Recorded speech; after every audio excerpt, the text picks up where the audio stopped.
কাফেররা একটা সময় খুব আকাঙ্ক্ষা প্রকাশ করবে, আক্ষেপ করবে, হায় যদি তারা মুসলিম হতো।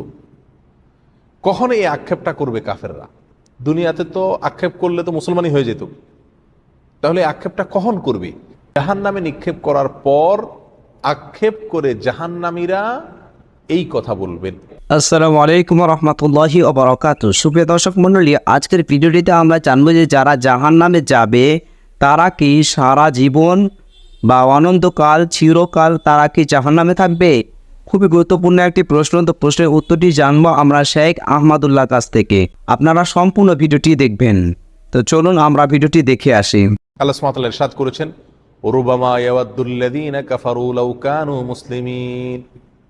অর্থাৎ কাফেররা একটা সময় খুব আকাঙ্ক্ষা প্রকাশ করবে, আক্ষেপ করবে, হায় যদি তারা মুসলিম হতো। কখন এই আক্ষেপটা করবে কাফেররা? দুনিয়াতে তো আক্ষেপ করলে তো মুসলমানই হয়ে যেত, তাহলে আক্ষেপটা কখন করবে?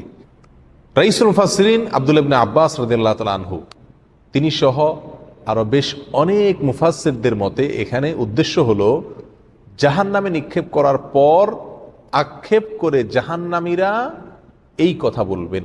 জাহান্নামীদের মধ্যে দুই ধরনের লোক থাকবে, এক তো হলো অমুসলিম কাফেররা, আর দ্বিতীয়ত হলো মুসলমানদের মধ্যে যারা পাপিষ্ঠ এবং তাদের পাপ বা গুনাহের পরে তারা তওবা করেননি অথবা তাদের তওবা কবুল হয়নি, এরকম লোকেরা জাহান্নামে যাবে।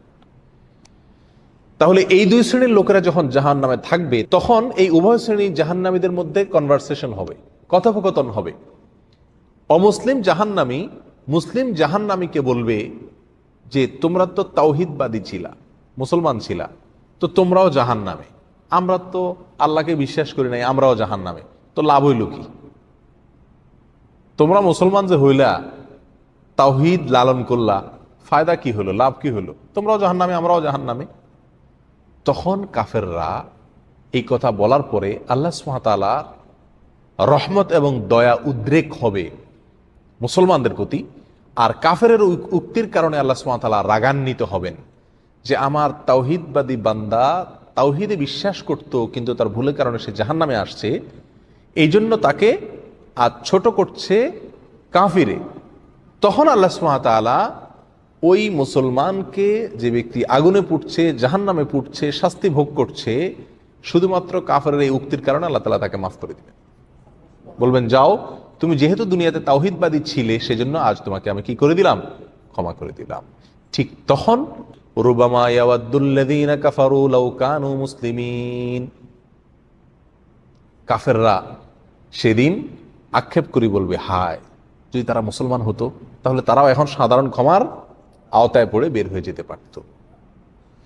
তো এই আয়াত আমাদেরকে কি বোঝাচ্ছে? এই আয়াত আমাদেরকে বোঝাচ্ছে যে মুসলিম যদি অন্যায় করে, অপরাধ করে, যার জন্য সে জাহান্নামে যায়, আল্লাহ সুবহানাহু ওয়া তাআলা চাইলে যেই কোনো সময় তাকে কি করবেন? ক্ষমা করে জান্নাতে প্রবেশ করাবেন। অতএব জাহান্নামে গেলে সে চিরকাল জাহান্নামে থাকবে, এই উক্তি মোটেও কি নয়, সঠিক নয়। রাসূল আকরাম সাল্লাল্লাহু আলাইহি ওয়াসাল্লামের বহু হাদিস পাওয়া যায়, যে হাদিসগুলো থেকে স্পষ্ট প্রমাণিত হয় যে জাহান্নামীদের মধ্যে থেকে যারা মুসলিম, যাদের মধ্যে ঈমান আছে, তাদেরকে আল্লাহ সুবহানাহু ওয়া তাআলা জাহান্নাম থেকে কি করবেন? এক সময় বের করবেন। এবং এই বিষয়ে হাদিস ভুরি ভুরি। যে হাদিসকে স্বীকার করে সে কোনোদিন এই আকীদাকে অস্বীকার করতে পারে না যে মুসলমান মুমিন ব্যক্তি জাহান্নামে তার অপরাধের কারণে গেলেও এক সময় সে জান্নাতে ঠিকই কি করবে? প্রবেশ করবে। অতএব যে জাহান্নামে যাবে সে চিরকাল জাহান্নামে থাকবে, এটা আহলে সুন্নাত ওয়াল জামাতের আকীদা নয়, এটা মুতাজিলাদের আকীদা। এই ভ্রান্ত আকীদার উপরে আমাদের সচেতন থাকা উচিত, সাবধান থাকা উচিত।